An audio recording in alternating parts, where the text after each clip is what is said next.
sistema músculo-esquelético, como les decía, es la parte del cuerpo humano que obviamente ustedes ya conocen, está formada por huesos, articulaciones y músculos, no solamente en las extremidades, también en la columna vertebral y algunos músculos importantes de la región torácica, ¿no? Lo más destacable de este sistema, que conforman un tejido de sostén, o sea, es el armazón propiamente dicho, que le va a otorgar no solamente estabilidad al cuerpo en su conjunto, sino también el movimiento, ¿no? Por eso se llama aparato locomotor.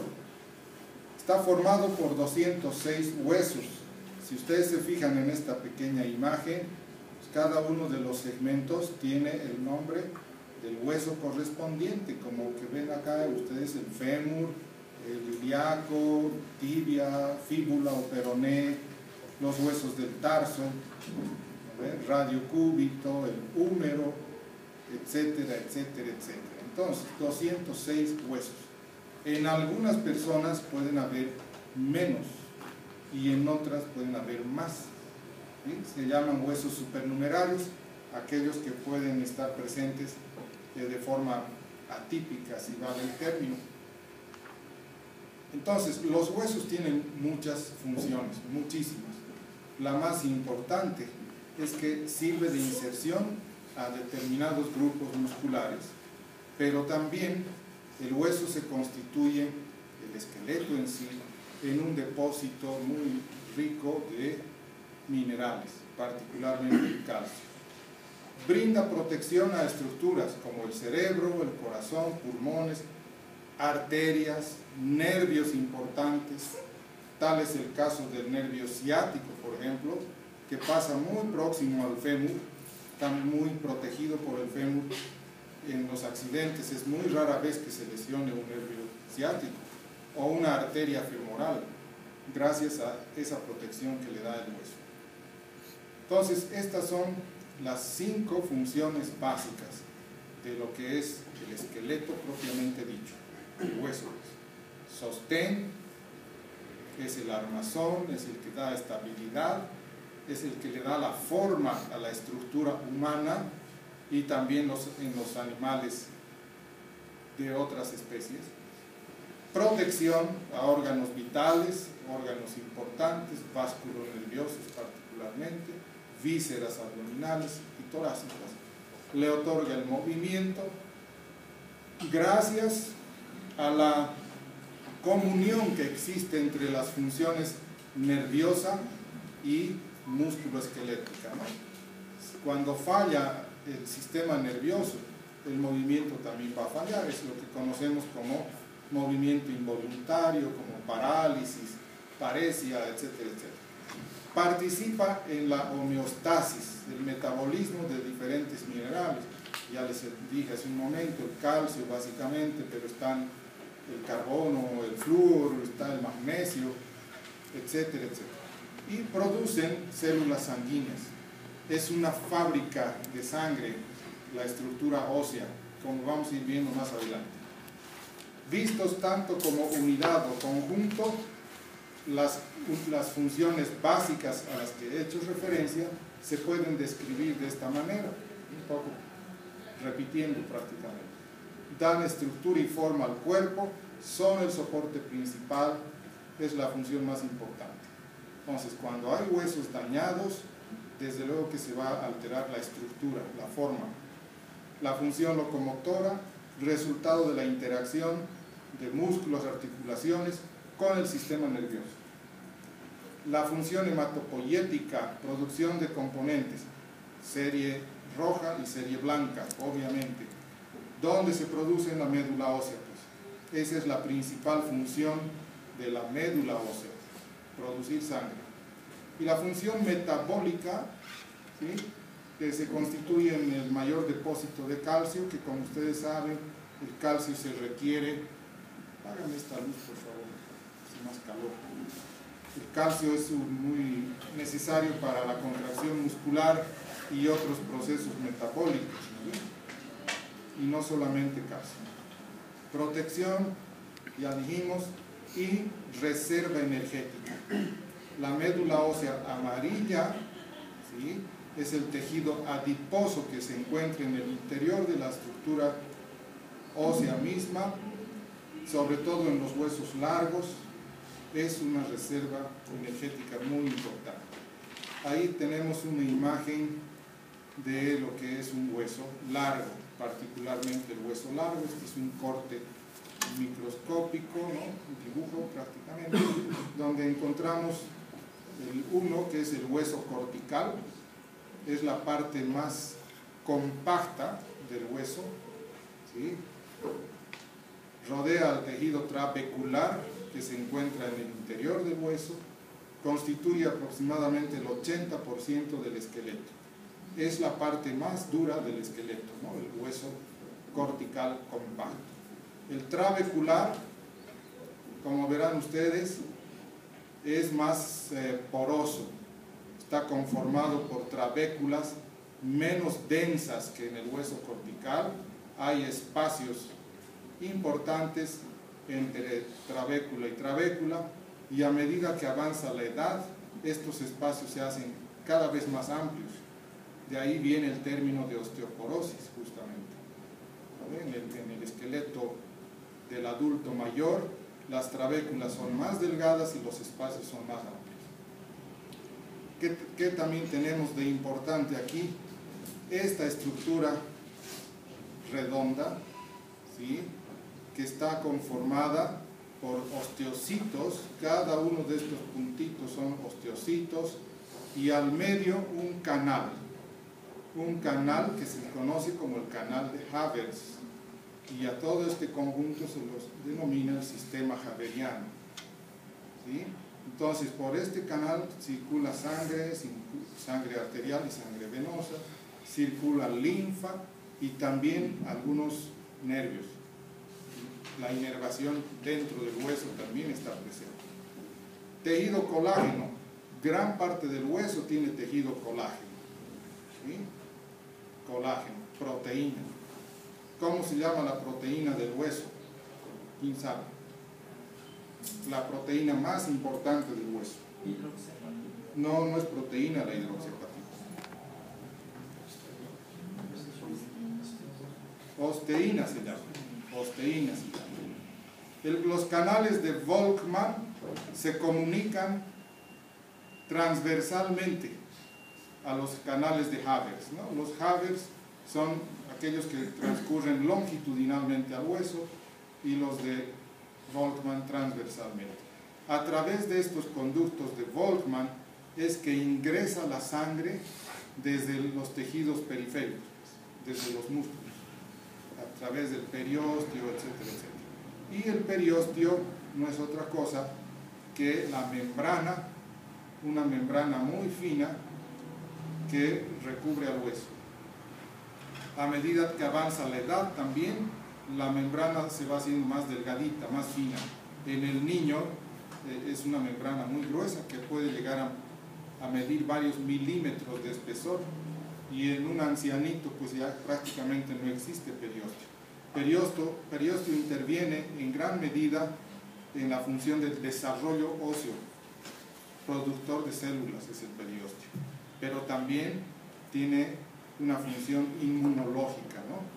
Como todo órgano tiene su revestimiento que le da las defensas necesarias. Vasos en el periósteo, ¿no? Algunos vasos que van a penetrar al hueso, como les dije, y no podían estar faltando los osteoclastos, que son células fagocitarias, así como están los osteoblastos, que generan tejido óseo. Los osteoclastos destruyen. Tiene que haber un equilibrio entre ambos. ¿A qué le llamamos el esqueleto axial? El esqueleto axial está conformado por estos elementos: cabeza, cuello, tórax y columna vertebral. ¿Sí? Columna vertebral. Ese es el esqueleto axial. Básicamente la función es de proteger órganos vitales. Obviamente ya conocen qué órganos. y en este se articula el esqueleto apendicular, que son los restantes huesos. En total son 80 huesos que forman parte del esqueleto axial. Y ahí está el esqueleto apendicular, todo lo que está en amarillo, que está compuesto por 126 huesos aproximadamente, y son los huesos de las extremidades superiores e inferiores, incluidas lo que conocemos como la cintura escapular, donde está la escápula, está la clavícula, la cabeza del húmero, etc. Cintura escapular, y la cintura pélvica, conformada por ambos huesos pélvicos, ¿sí?, y la porción superior del fémur, lo que conocemos como cadera. En sí el hueso es un tejido sólido que almacena varios minerales que vamos a ver más adelante, ¿sí? Y hay varios tipos de huesos que ustedes ya deben tener conocimiento de cuáles son. Los huesos largos, particularmente en las extremidades, ¿no? Los huesos cortos, ¿cuáles son los huesos cortos? ¿Dónde están? Ya, los huesos del carpo, los huesos del tarso, carpo en la mano, tarso en el pie, esos son huesos cortos. Huesos planos, ¿dónde están? Cráneo, escápula, no, el escafoide es un hueso corto, tanto en la mano como en el pie. Planos también son el esternón y las costillas, son huesos planos. Los huesos irregulares, que antes se los consideraba como cortos, pero ahora ya no, son básicamente las vértebras y otros huesecillos más que están por ahí. Los huesos sesamoideos o sesamoides también están presentes en todos los seres humanos. Tenemos en las manos y en los pies, y también en la rodilla. La patela o rótula es un hueso sesamoide que cumple una función específica. Todos los huesos sesamoides cumplen una función, ¿ya? En la fuerza, actúan como una polea, es cuestión de física. Y los accesorios, que les decía hace un momento, hay personas que los tienen y otras no. Eso depende de factores genéticos en sí, no tienen ninguna trascendencia, no cumplen ninguna función, más bien al contrario, a veces pueden generar algún perjuicio en algunas personas. ¿Cuál es la composición de los huesos? Y esto es importante que ustedes conozcan para poder entender también alguna que otra patología que van a ver por ahí. 25% agua, hasta casi un 30% colágeno y otras proteínas, ¿no?, como la osteína particularmente. 45 a 50%, es decir, casi la mitad del hueso está formado por sales minerales, el fosfato de calcio, carbonato de calcio, fluoruro de calcio y fosfato de magnesio, siempre combinación de 2 y hasta 3 minerales en algunos casos. Pero el fosfato de calcio, fíjense que es el 85% del material inorgánico que tiene el hueso. Y es lo que conocemos como hidroxiapatita, precisamente. Si hacemos hervir un hueso de animal, cualquier hueso, lo único que queda después de la ebullición es la hidroxiapatita, ¿sí?, ese hueso ahí duro. Lo único que queda después de muchos años de la muerte de un animal es la hidroxiapatita, ¿sí?, que no se deshace. Hay que golpearlo para que se deshaga. Entonces anoten estos datos que son de importancia, que puede que entren al examen como puede que no. Bien, las células osteógenas son las células madre, no son células especializadas, ¿sí?, tienen capacidad de división. Yo les estoy dando esta información así a grosso modo ya, muy en grande. Ustedes tienen que leer un poco más de histología, por favor. Se localizan en la porción interna del periósteo y en el endostio. ¿Cuál es el endostio? La parte interna del hueso, la que comunica el hueso cortical, compacto, con la cavidad medular, ese hueso trabecular que les he mostrado hace un momento. Ese es el endostio. Los osteoblastos, como les dije hace un momento, construyen hueso. El niño tiene más osteoblasto que osteoclasto, ¿sí? Porque está en proceso de crecimiento, de desarrollo. El ancianito tiene más osteoclasto que osteoblasto. En algunos tumores óseos encontramos que hay más proliferación de osteoblastos, por ejemplo. Son tumores proliferativos. Y en otros hay más osteoclastos, son tumores destructivos. En la mayor parte de los cánceres que hay de hueso hay predominancia de los osteoclastos. Y los osteocitos, que son las células maduras, es la principal célula del tejido óseo, ¿sí? Que se deriva de los osteoblastos. ¿Qué es lo que va a suceder? Para que el osteoblasto se transforme en osteocito, tiene que llenarse de calcio. Ese es el proceso de calcificación, o también conocido en otros términos de osificación. Una célula inmadura se va calcificando y se transforma en osteocito. Bien, los primeros huesos se originan a nivel embrionario, cuando el embrión mide escasos milímetros, más o menos a partir de la primera semana de gestación ya se forman los primeros esbozos del futuro esqueleto humano. Tejido totalmente indiferenciado, ¿sí? Ni es cartílago ni es hueso al inicio, es un tejido mesenquimatoso que poco a poco se va diferenciando. A partir de ese momento es que ya pueden generarse algunas malformaciones congénitas futuras, que conocemos con el nombre o la denominación de malformaciones teratógenas, como lo que sucede, por ejemplo, con un labio leporino, ¿no? O un niño que nace con dos cabezas, qué sé yo. Ese tipo de malformación teratogénica se genera a partir de la primera semana de gestación. Entonces son básicamente membranas. En ciertos puntos del cuerpo el cartílago se transforma en hueso a medida que va desarrollando el ser humano. Y este proceso se conoce como osificación.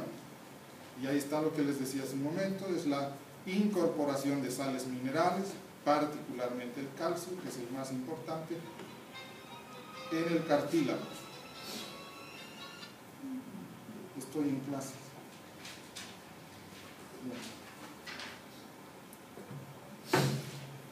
Ok. Pero ¿y qué sustancias orgánicas son también importantes de mencionar? Aparte de las proteínas, pues existe abundante grasa, ¿no? Tejido adiposo, y existen vitaminas y hormonas y una serie de elementos. Básicamente se conocen dos tipos de desarrollo en el hueso: el crecimiento y el alargamiento. Cuando hablamos de crecimiento, es el proceso de aumento de células, proliferación de células que ocurre durante toda la vida, ¿sí? En el adulto y en el adulto mayor esto ocurre en menor proporción, ¿sí? Ya es un hueso que tiende más a la destrucción que a la proliferación, ¿no? Más osteoclasto. Entonces es la renovación constante de tejido. Ese es el crecimiento. Y el alargamiento solamente se da en la niñez. Estoy en clases.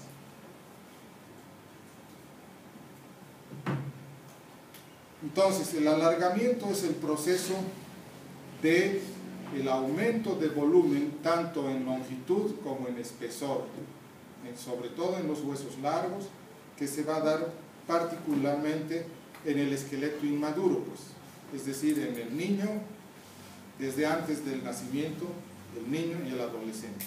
¿Hasta qué edad se produce el alargamiento? Aproximadamente 18, en algunos hasta un poco más, 21, etc. Hay huesos, sin embargo, que aparecen recién después de los 22 años, fíjense. Es el caso del escafoides, del carpo. Recién a los 22 años comienza a visualizar perfectamente. Otro detalle anatómico importante que quiero mencionar para futuras interpretaciones de fracturas y otras lesiones es el famoso cartílago de crecimiento, que esta es una radiografía de un tobillo, esta es una rodilla y esta es una muñeca. Como verán en estas tres articulaciones, hay esta línea, ¿no? Porque esta es la articulación. La epífisis y la metáfisis está aquí, y este espacio que se crea es cartílago, conocido también como cartílago de crecimiento. Vean aquí en el fémur y en la tibia, y aquí en el peroné. Radio, cúbito. Todos los huesos largos y algunos huesos cortos tienen cartílago de crecimiento, responsable más que todo del alargamiento, del crecimiento en longitud, ¿okay?, de los huesos. Cuando se daña este cartílago por un traumatismo severo, por ejemplo, una fractura, pues un accidente, una fractura expuesta, etcétera, etcétera, entonces ese hueso va a quedar más corto, si es que no se lo soluciona el problema en el momento oportuno. Bien, por otro lado, existen tres variedades de osificación. Cuando digo osificación, es formación de hueso, desde la etapa embrionaria. La osificación intramembranosa, o también conocida como osificación directa, que se va a dar a partir de membranas mesenquimatosas. Tengo, creo, algunas imágenes para que puedan entender mejor más adelante. La osificación endocondral o indirecta, esta es la que se da en la mayoría de los huesos largos, y los huesos largos son los que están en mayor cantidad, ¿sí? Es la más importante. Y la osificación perióstica a partir de la membrana conocida como periósteo, que antes de llamarse periósteo se llama pericondrio, por si acaso. A ver, para que tengan una idea más clara, estas imágenes son huesos largos de un feto, de un embrión, ¿no? Miren, todo esto es cartílago, todo no es hueso, es cartílago, y se va formando aquí a partir de una arteria nutricia, hueso, es decir, osificación. Se llama núcleo de osificación primario, es el primero que aparece, que le va a dar la forma longitudinal, la forma definitiva posterior al hueso.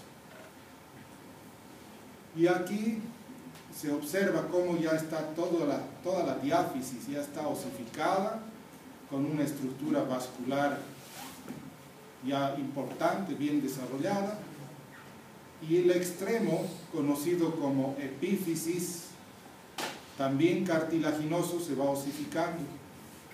Es el núcleo de osificación secundario.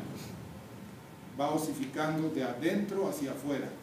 A esto le llamamos osificación endocondral, ¿sí? Esa es la osificación endocondral. A partir del cartílago, en el interior se van osificando las células. Y esta es una imagen microscópica, ¿no?, alta resolución, donde se puede apreciar qué hueso será este. Es una falange, pero es la falange de un feto, prácticamente de un embrión, de pocas semanas de desarrollo. Ahí está la osificación, muy interesante, ¿no? Y ahí está en esta imagen histológica en la que se puede apreciar cómo es que el cartílago, esto es tejido cartilaginoso por si acaso, ¿sí? Se va transformando en tejido óseo. Todo esto es tejido óseo. Son células, osteocitos. ¿Ya? Eso. Después, hablarles también sobre los huesos largos, las características. Creo que no es muy trascendental, es más bien obvio, ¿no? Su longitud mayor que su espesor o ancho.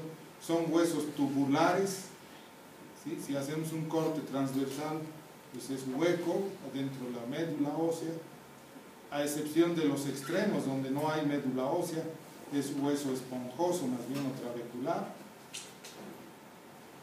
Están ubicados en las extremidades, ahí están.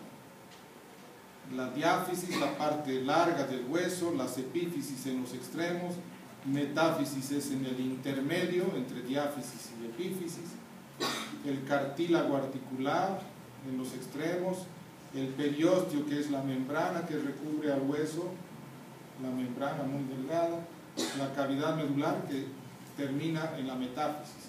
Lo demás es tejido esponjoso. Y el endostio, ¿no? Que es el hueso trabecular que se sitúa entre el compacto y la médula ósea. Huesos cortos tienen una forma cuboide, cilíndrica, en fin, ovoide, diferentes formas, pero son huesos más, digamos, regulares, ¿sí? Con formas bien definidas. Mucho tejido esponjoso, estos no tienen canal medular, obviamente, solo hueso esponjoso, por consiguiente son muy resistentes, son huesos que pueden soportar grandes cargas, no solo de peso, de trabajo en sí. En el tarso y el carpo, básicamente, ahí están los huesos del carpo, que ustedes ya tienen que conocerlos también de memoria, porque en un par de clases más ya vamos a estar hablando de fracturas y todas las variedades de fracturas. Radio, cúbito, escafoide, semilunar, piramidal, pisiforme, trapecio, trapezoide, hueso grande, hueso ganchoso. Ese es el orden. Primera hilera del carpo, segunda hilera del carpo. Y aquí que tenemos astrágalo, que se articula con la tibia, el hueso del talón, calcáneo, escafoides, que tiene otro nombre. ¿Qué otro nombre tiene el escafoide? Navicular. ¿Ya? Y el astrágalo, talos o talo también. Primera, segunda, tercera cuña y el hueso cuboides, ¿no? Fíjense que el escafoide, por ejemplo, se articula con astrágalo y con las tres cuñas. Cuboides se articula con calcáneo, tercera cuña y escafoides, y así sucesivamente. Bueno, huesos planos que ya hemos mencionado, no tienen canal medular, obviamente, más bien parecen una galleta, ¿no? Por eso se conoce como diploe, es hueso cortical, esponjoso y cortical, igual que una galleta. Ok. Huesos irregulares, las vértebras. En los diferentes segmentos tienen formas diferentes también. Los huesos cervicales, por ejemplo, la primera es muy diferente a la segunda cervical, ¿ve? Atlas axis. La quinta vértebra cervical es muy diferente a la séptima cervical, y así sucesivamente. Ni qué decir con las dorsales y lumbares, también varían mucho en su forma, en su grosor, en todo varía. Los huesos sesamoides, les decía, aquí está en la patela o rótula, en los huesos, más bien en el pie, debajo del primer rayo, hablamos de rayos cuando estamos frente al primer metatarsiano con sus falanges respectivas, segundo rayo es el segundo metatarsiano y así sucesivamente. Entonces, debajo del primer rayo de la cabeza del primer metatarsiano hay dos sesamoides. Y en la mano también, debajo del primer metacarpiano, corresponde al pulgar, tenemos dos sesamoides. ¿Cuál es la función?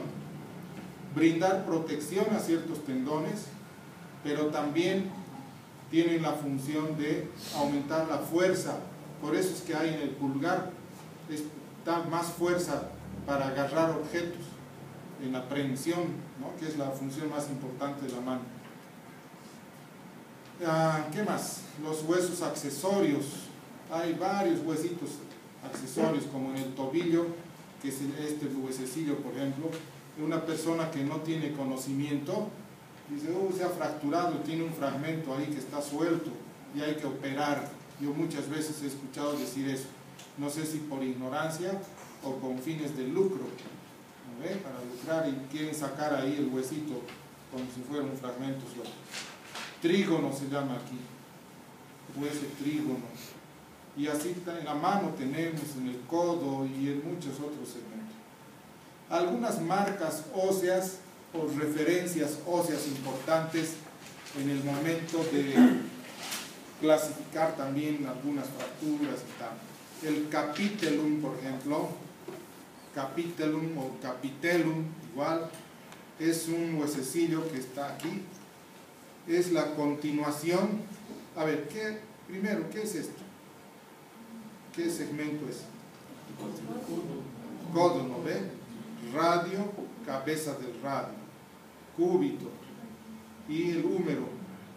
Aquí está lo que hace rato les decía, epicóndilo medial, o también conocido como epitróclea, ¿sí? Y al otro lado está el epicóndilo lateral. Y esta continuación, esta prominencia cartilaginosa que está aquí adelante, en el momento de la flexión, es muy importante, se llama capitellum, que a veces se fractura el capitellum y es de muy difícil diagnóstico. Se necesita hasta una tomografía para diagnosticar. Ahí está. El cóndilo propiamente dicho, esto es en rodilla. Ahí están los ligamentos cruzados que hacía mención su compañera. Los meniscos, muy importantes estructuras para darle estabilidad a la rodilla y para darle un poco de amortiguación también en los impactos. Otras marcas óseas importantes, las crestas ilíacas, las tuberosidades. Aquí hay diferentes tuberosidades en el isquion, en el pubis. El acetábulo es una marca importante también.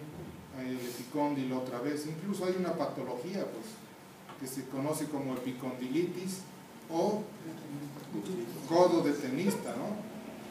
Tenis elbow. Y cuando es aquí adentro, codo de golfista se llama, la epitrocleitis. Y esto es porque el tenista está en continuo entrenamiento. Llega un momento en que se produce una fatiga en los músculos que se insertan aquí. Ahí está, tejido inflamado. Entonces se produce la famosa epicondilitis, muy dolorosa e incapacitante. A otras marcas óseas, bueno, no muy trascendental, hay muchas marcas óseas. En la escápula, fíjense, la espina de la escápula, el acromion, la fosa supraespinosa del cuerpo mismo. Aquí en la cabeza del húmero tenemos el troquíter en la parte externa y el troquín adelante e interno. El surco bicipital, importante foco de patología también en esta zona, porque sobre todo en los deportistas y en personas mayorcitas se produce una especie de degeneración, es un proceso degenerativo, con dolor persistente, incapacidad funcional, ¿no? Se va estrechando la articulación y se generan hasta desgarros importantes de los músculos de cima. Cabeza del húmero en este caso, y otros huesos que también tienen cabeza. Los maleolos están ubicados en el tobillo.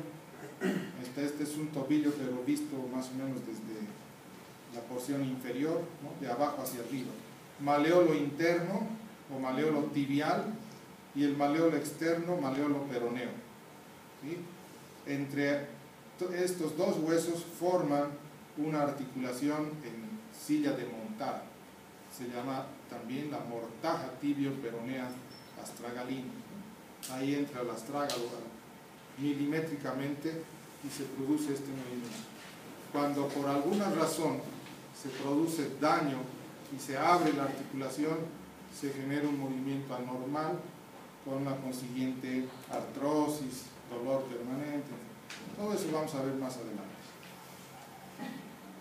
Trocánter mayor en el fémur, trocánter mayor, trocánter menor, la tróclea humeral, superficie articular con forma de un carrete, ¿no? Carrete o prominencia para la flexoextensión, etcétera, etcétera. Hay que saber diferenciar el término de tubérculo con tuberosidad. El tubérculo es pequeño, de escasos milímetros, ¿sí? Aquí, por ejemplo, tenemos el tubérculo de Jerdí. Bueno, hay muchos tubérculos, después vamos a ir viendo. ¿Qué más tenemos de importante? Los cartílagos. ¿Qué es el cartílago? Tejido conectivo semirrígido, ¿sí? Obviamente es un tejido más blando y más elástico que el hueso. El hueso, a pesar de ser una estructura dura, llena de mineral, tiene su elasticidad, mínimo, pero tiene. En cambio este es más elástico y resistente. Forma partes del esqueleto en las que se requiere mayor flexibilidad, en superficies de articulaciones de gran movimiento particularmente, ¿no? Como por ejemplo cadera, hombros, codos, falanges, etcétera, etcétera. La superficie del cartílago suele ser lisa, ¿sí? Hay baja fricción, capacidad de deslizamiento gracias al líquido sinovial particularmente, y una característica del cartílago es que es avascular. Entonces, si es avascular, ¿cuál es su fuente de nutrición? ¿De qué se nutre? ¿Cómo vive el cartílago? ¿Quién sabe?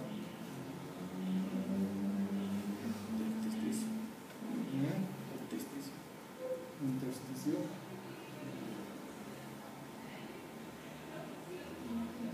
A ver, al que responda, premio, pasaje al Río de Janeiro para ver el mundial. ¿Perdón? Absorbe proteína del hueso. No. Tampoco. Se nutre del líquido sinovial. Hay un mecanismo parecido a la ósmosis que se llama imbibición. Se nutre por imbibición del líquido sinovial. Entonces, en una articulación enferma en la que no hay líquido sinovial, pues el cartílago se va degenerando, se va deteriorando. A eso conocen como artrosis, justamente, en las personas mayorcitas, generalmente. Cuando hay aumento de cantidad de líquido sinovial, también hay alteración, como vamos a ver más adelante. ¿Qué son las articulaciones? Son las uniones entre dos o más huesos o partes rígidas del esqueleto. Hay variedades y formas, ¿no? Y esto también ustedes ya tienen que conocer. Por ejemplo, ¿qué es la diartrosis? A ver usted. Diartrosis. No, el joven de verde.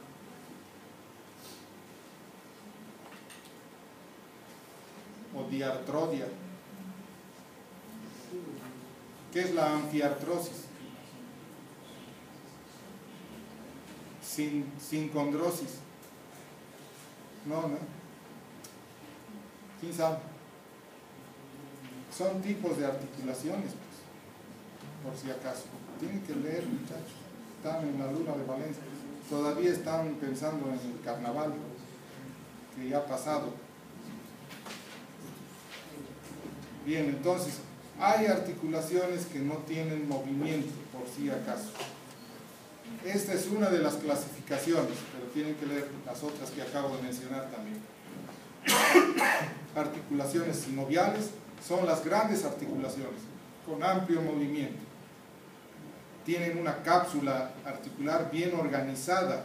La cápsula es una estructura bien organizada, con tejido elástico, diferenciado, con ligamentos, etcétera, ¿no? Además, dentro de la cápsula hay una membrana sinovial o sinovia, también se conoce como sinovia, cuyas células son las que van a producir el líquido sinovial. Articulaciones fibrosas, básicamente están en el cráneo, algunos huesos de la cara, ¿sí? Tienen articulación fibrosa, es decir, están unidas por tejido fibroso, no hay movimiento, y si hay, es mínimo en algunos casos, mínimo, casi no existe. Y ojo, hay algunas articulaciones sinoviales, es decir, móviles, que por alguna circunstancia, trauma o enfermedad, se convierten en articulaciones fibrosas. ¿Bien? A ese proceso, ¿cómo se denomina? Anquilosis. Una persona que ha estado postrada durante años, por ejemplo, con un enyesado, con parálisis o lo que quieran ustedes, la articulación se va anquilosando. En algunos casos es reversible y en otros es irreversible, con mucho dolor además. Sindesmosis, une huesos mediante una lámina de tejido fibroso, un ligamento o una membrana fibrosa. Es el caso del tobillo y el caso del radio también, radio y cúbito, y aquí la tibia y el peroné. Este pequeño ligamento que ven ustedes une la tibia y el peroné, se llama ligamento, ¿qué? Aquí dice tibio peroneo, pero tiene otro nombre. Se llama ligamento sindesmal, precisamente porque esta articulación se llama sindesmosis, ligamento sindesmal. No saben, cuando se rompe este ligamento, que es muy frecuente, esas torsiones de tobillo a veces en las mujeres que usan unos tacos así elevados, ¿no? De la vanidad y tal, la fiestita y que esto, que el otro, tuerce el tobillo y rompe el ligamento sindesmal, problema para toda la vida es, genera una inestabilidad tremenda. Ligamento sindesmal es tan importante como los ligamentos cruzados de la rodilla para dar la estabilidad. Se abre pues esa articulación en silla de montar que les decía, se abre. Ok. Articulaciones de tipo gonfosis o gonfosis son articulaciones fibrosas en la que una prominencia con forma de clavija se encaja en una articulación esférica entre raíz de los dientes y la apófisis alveolar. Aquí. En realidad, para muchos no se trata de una verdadera articulación, ¿no? La unión del diente con el hueso. Pues. Ya, ¿qué más? Las articulaciones cartilaginosas, unidas por medio de un cartílago denominado cartílago hialino o fibrocartílago en algunos casos. Ahí está el caso de una cadera, cuadril, articulación 100% cartilaginosa, y la membrana sinovial que produce el líquido que va a nutrir a esos cartílagos. Estoy en clase. Chao. Ya, entonces son datos básicos que les estoy dando. Por favor, lean mucho. Desde otro punto de vista también hay estas clasificaciones de articulaciones. Articulaciones planas. A ver, un ejemplo de articulación plana. ¿Perdón? Costillas. Ya, costoesternales, por ejemplo. Las intervertebrales también, entre las vértebras, que son planas, una sobre otra, planita. Las trocleares o en bisagra, como en la rodilla, como en el codo, es como una bisagra. Articulación en silla de montar, en el tobillo, aquí el maxilar, no forma parte del aparato locomotor, pero no importa. Condilia también es el maxilar, que es la cadera, etcétera, etcétera. Esferoideas, trocoides, etcétera, y así sucesivamente. Bueno, lean. Para la próxima clase voy a hacer preguntas. El que no responde no entra a clase, tiene falta. Por si acaso.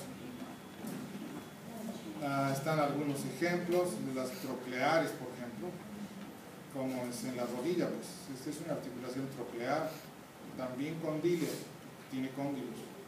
En silla de montar, aquí fíjense, también hay articulación en silla de montar, en una que resulta ser más bien la articulación más importante de la mano, que es el primer metacarpiano con el trapecio.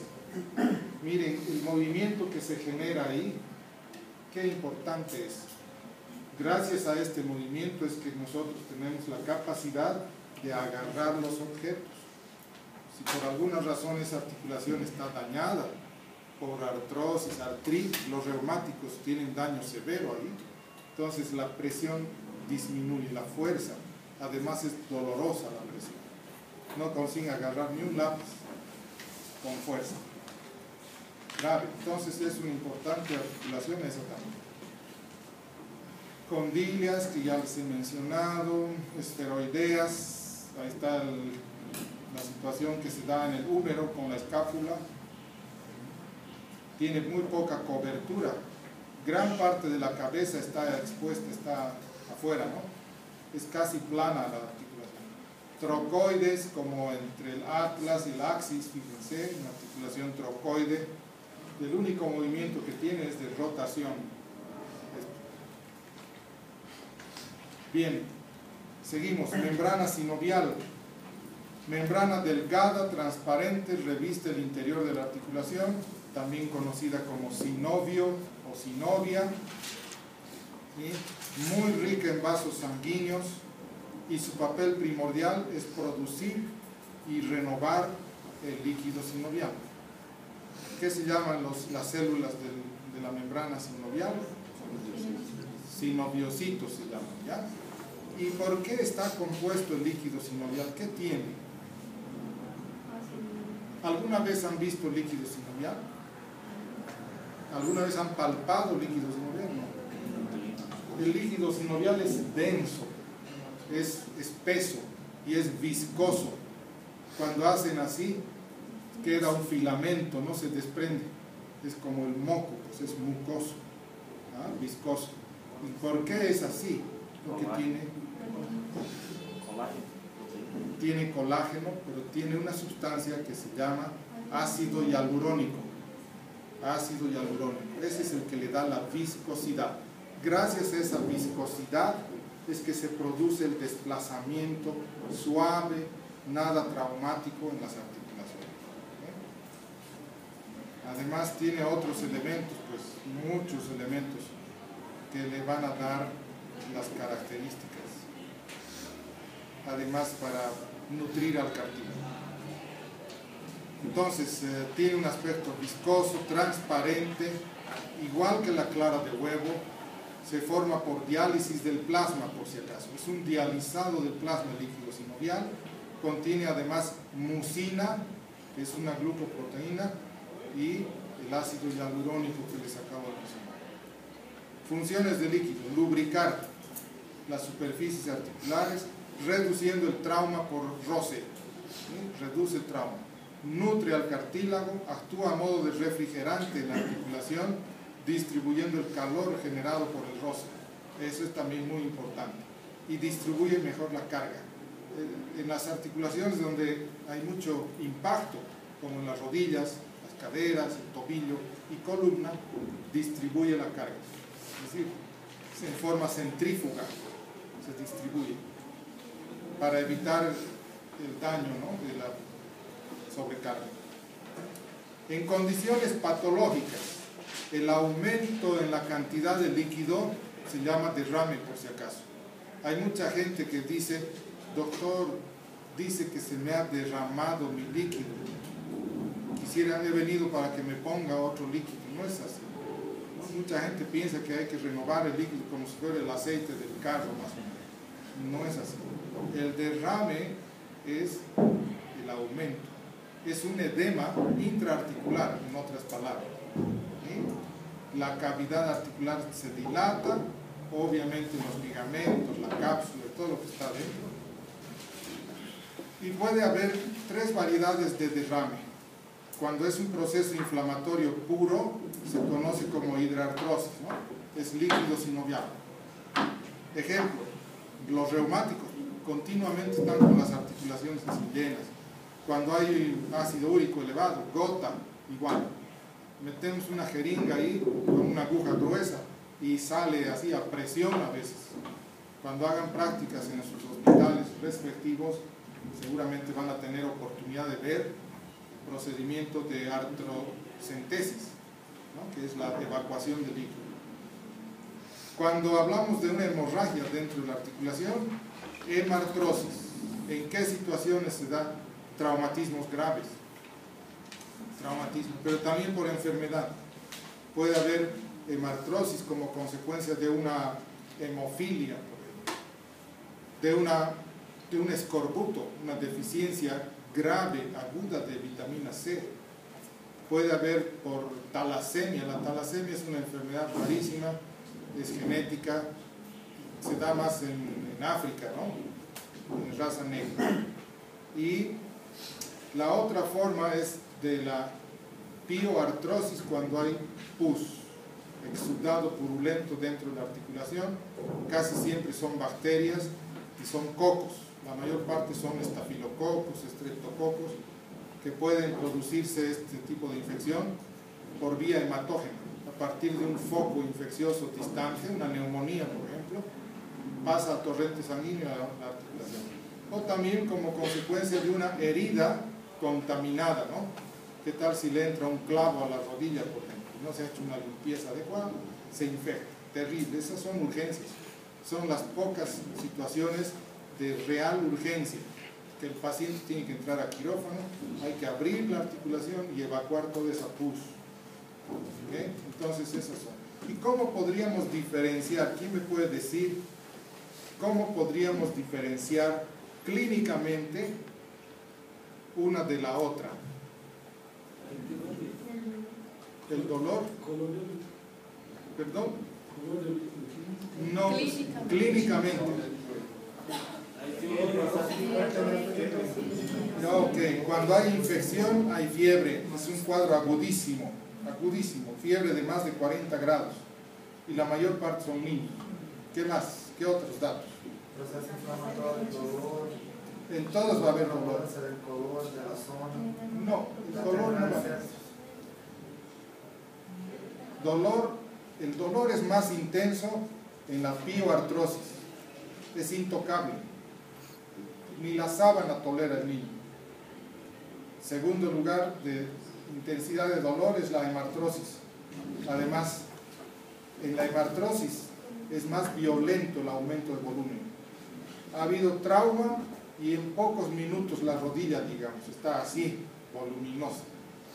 En cambio, en la hidrartrosis es un proceso más lento. El paciente dice, no, desde hace una semana ya está así. No es de un momento a otro. Esas son algunas diferencias. Entonces, además hay más calor, la palpación es más caliente, el exudado purulento en relación a la sangre, y la sangre en relación al líquido puro. Pero a mí, eso es cuestión de práctica y poco a poco uno va aprendiendo. Movimientos más importantes, y con esto vamos a terminar. Movimientos importantes: flexión y extensión, o flexo-extensión. La mayor parte de las extremidades de los segmentos tienen flexión y extensión, ¿no? Dedos, interfalángicas distales, proximales, metacarpofalángica. Este es un movimiento de flexo-extensión en las metacarpofalángicas. Metacarpofalángica del pulgar, flexión, extensión, ¿no? Ahí. Muñeca, flexión, extensión. Codo, flexión, extensión, y así sucesivamente, ¿no? Abducción y adducción, también denominados así como aproximación o separación. Abduce, adduce, ¿sí? Los dedos, abduce, adducen, ABD, AD. En la cadera exactamente lo mismo. Hay articulaciones que no tienen, segmentos que no tienen abducción y aducción, como es el caso de el codo, por ejemplo, ¿no? No tiene abducción, la rodilla tampoco, la columna tampoco. Pronación y supinación está más dirigida al antebrazo, esta forma de movimiento. Supina es cuando pide, ¿no? Supinación, palma para arriba. Pronación, palma para abajo, estando el codo pero en flexión. Porque si hacemos esto ya no es supinación, esto ya es rotación del brazo, del hombro.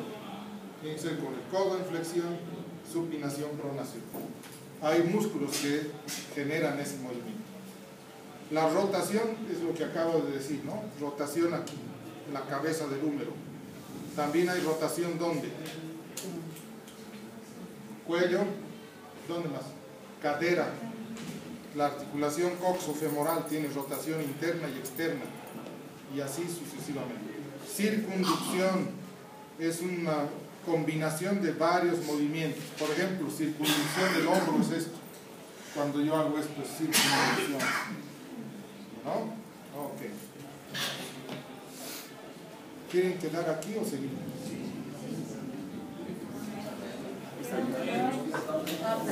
Son muy tímidos, no quieren hablar. Ya vamos a quedar aquí.